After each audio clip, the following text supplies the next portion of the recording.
Does she look like a little Bo Peep? Hello. Hello, her name is Ann Jillian, and you saw her when she was 10 years of age in Walt Disney's Little Bo Peep. Now, I'm going to make a connection here. We're going to try to figure out the significance of the word babe or babies, because she was also a star on Broadway in Sugar Babies. Now look at babies. That must have some, does that have some significance in your life, From Ann babes to babies. babies. Yeah. Well, yeah, absolutely, because that Babes in Toyland was the very first thing that I had ever really done that had any significance at all professionally. It was my first movie. And then Sugar Babies actually marked the beginning, I think, of my adult career once again on any kind of a grand scale. And so therefore the two bookends, I think, finally met. Yeah. You know, in between, I had a lot of emotional times attempting to surface and attempting to find myself, you know, when I was a teenager. That was the hardest time. You mean because you were a child actor and a child star, did that add to the difficulties of growing up? The fact that I was a child actress did not cause difficulties. The fact that I entered into an age where I was a late bloomer, so things were not coming together the way they should. My face looked like it didn't belong to my body looked like it did, you know, it's just, I was growing up. And I shot up in height. I was too tall for my juvenile counterparts at that particular time, and yet not old enough to play leading parts. And so when I got rejected in the business, I took it very, very personally. I did not understand that that was just the type that they were rejecting. So I had about a 5-year period there where I left the business and felt very hurt and resented it, and started to sell, what else do you sell but draperies and bedspreads, you know, and in a department store, and studied psychology, and then I gravitated back towards theater. What was your name originally? Ann Jillian Nausėda. What? That's What Lithuanian. nationality? Lithuanian, that's what you are? Yes. Who suggested that you change it to Ann Jillian? Walt Disney. Good old Walt. Yes. Walt Disney and Jack Donahue. Jack Donahue was the director of Babes in Toyland, and his daughter's name is Jill, and he took my name at the end and his daughter's name and put an I in the middle of it and had a Jillian. Now, if you see Gypsy, the next film that I made after that, you will even note, here's a bit of trivia, that it's Jilliann. And somewhere along the way, I guess during numerology or whatever, in my teen years, I decided to drop the last N, and that's the way it's stuck. Jillian, because everybody knows me as Jillian, but ordinarily it's Ann Jillian Nausėda, and my married name is Ann Mercia. Now, you played one of the daughters with Rosalind Russell in Gypsy. Dainty June, yeah. Oh, well, what was your song? Because I played the role of Mama Rose in the theater, you know, in Summer Stock, just after it had come off Broadway. So what was your song? Because I'm trying to go back a couple of years. If Mama was married with Natalie Wood, and then I have a moo cow, a new cow, a true cow named Caroline, that one. Plus Broadway, Broadway, how great you are, you know, that one. Those were the songs that I sang. You notice the way she said Broadway. Yeah. We got the little nasal. Okay, that will take us to her next big starring role, and she got all kinds of Emmy nominations for her role as Mae West. Oh, you noticed Sweetheart. the nasal. Oh, Yeah. yeah. All right. Did you study Mae's part when you were getting ready for this, Ann? I dove into her. Are you kidding? She became part of me all morning, noon, and night for 2 weeks.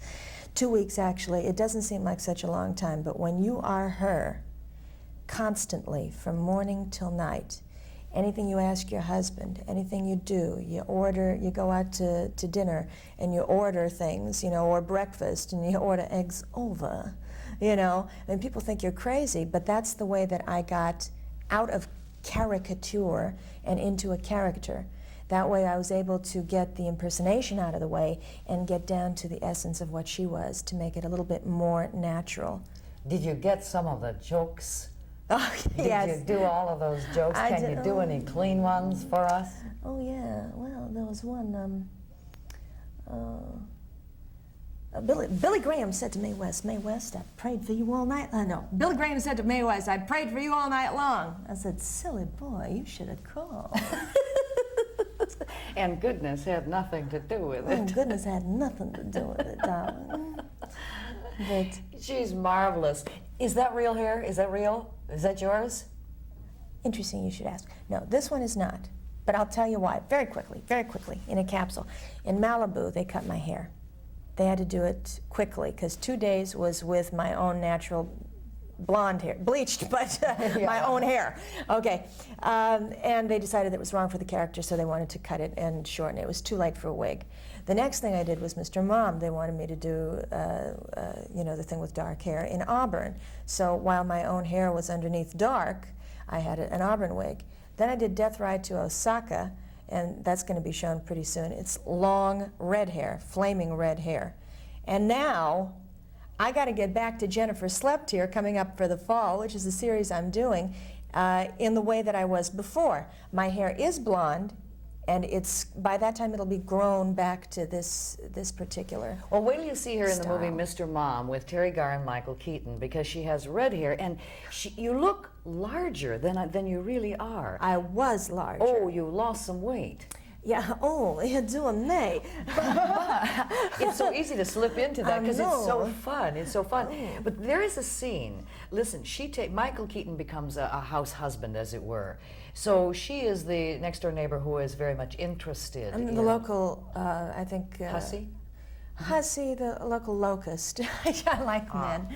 Yeah, but I'm really kind of harmless, I think, you know, because I'm in my own little fantasy, and I try to get him into it too. But what she does is she goes with the girls and Michael, and they go to a male strip joint, and she gets involved. And let me tell you, your hips, when you go out there, your hips were just fascinating because they were large but rounded, and you were riveted to them on the screen. And I look at this little tiny person here, and I thought, what did they do? Pad her up? Oh God, no, that was the me. real you. See, because Mae West, I had to gain 22 pounds, and I had so much trouble losing it that by the time I got to Mr. Mom, my waist had gone down, and you know, generally speaking, the upper portion of my body had gone down, but portions of my face and my hips and my thighs still stayed the same. I mean, they were still saying, no, I'm not going to go. You're not going to drop me. Well, wasn't it fun to put on 22 pounds? I mean, just to eat? Oh, it's great. Are you kidding? Oh. I love to eat, and I got to eat everything that I wanted to eat, but then after a while I got a little sluggish. Oh, yeah. You know, and then I knew that if I got fat, forget it. I would not be able to work. In this industry, you have to be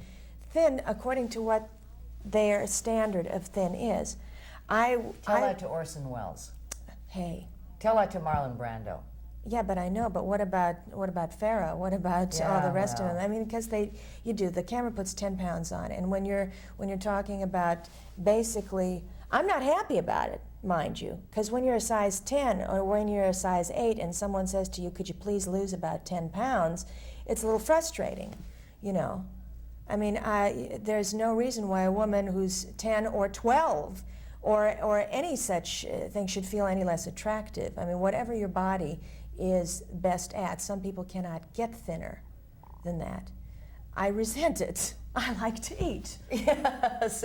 Well, and maybe someday I will get plump again. I love it. I love it. Her name is Ann Jillian. It's really something else, but that's too hard. We'll go with Ann Jillian. And the movie is Mr. Mom, and she's one of the stars, and I think you're going to enjoy it. It's a delightful spoof on what happens when the wife goes to work and the husband stays at home with the wonderful, darling children and the problems they get into. And gets mommy trained. Yes. Thank you, Ann. Nice to meet you. Nice to meet you. Very nice Ann to meet you. Jillian, please don't go away. 10:11 Morning continues.